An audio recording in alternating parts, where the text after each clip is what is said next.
الشيطان الرجيم پناہ مانگتا ہوں میں اللہ کی شیطان مردود سے۔ بسم اللہ الرحمن الرحیم شروع اللہ کا نام لے کر جو بڑا مہربان نہایت رحم والا ہے۔ وَاقْتُلُوهُمْ حَيْثُ ثَقِفْتُمُوهُمْ وَأَخْرِجُوهُمْ مِنْ حَيْثُ أَخْرَجُوكُمْ وَالْفِتْنَةُ أَشَدُّ مِنَ الْقَتْلِ، اور تم ان لوگوں کو جہاں پاؤ قتل کرو۔ وَأَخْرِجُوهُمْ، اور انہیں اس جگہ سے نکال کر باہر کرو۔ مِنْ حَيْثُ أَخْرَجُوكُمْ، جہاں سے انہوں نے تمہیں نکالا۔ وَالْفِتْنَةُ أَشَدُّ مِنَ الْقَتْلِ، اور فتنہ قتل سے زیادہ سنگین برائی ہے۔ وَلَا تُقَاتِلُوهُمْ عِنْدَ الْمَسْجِدِ الْحَرَامِ، اور تم ان سے مسجد حرام کے پاس اس وقت تک لڑائی نہ لڑو حتیٰ یقاتلوکم فیہ، جب تک وہ خود اس میں تم سے لڑائی شروع نہ کر دیں۔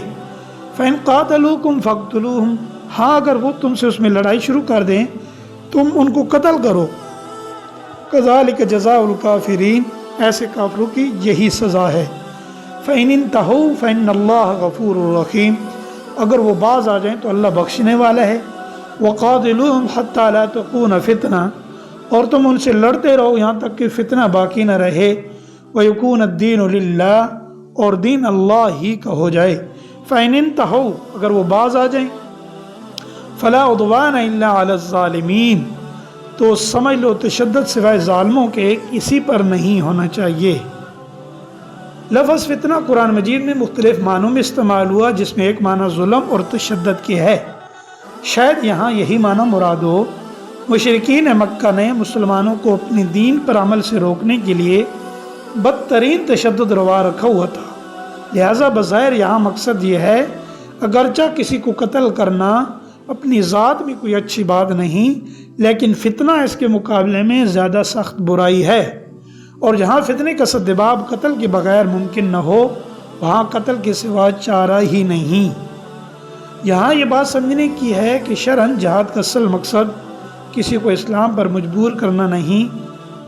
یہی وجہ ہے کہ عام حالات میں کوئی شخص کفر پر اصرار کرے تب بھی جزیے کے ذریعے اسلامی حکومت کے قوانین کی اطاعت کر کے اپنے مذہب پر قائم رہ سکتا ہے، لیکن جزیرہ عرب کا حکم مختلف ہے۔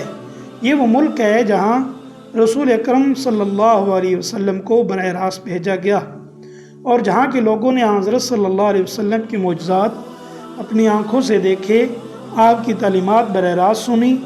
ایسے لوگ اگر ایمان نہ لائیں تو پچھلے انبیاء علیہ السلام کے زمانوں میں انہیں عذاب عام کے ذریعے ہلاک کیا گیا۔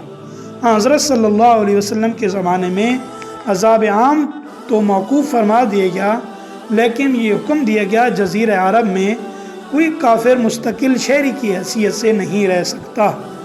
یہاں اس کے لیے تین راستے ہیں، یا اسلام لائے، یا جزیرہ عرب سے باہر چلا جائے، یا جنگ میں قتل ہو جائے۔ بس یہی تین آپشن ہیں، اس کے علاوہ چوتھی اس کے اندر کوئی چیز نہیں ہے۔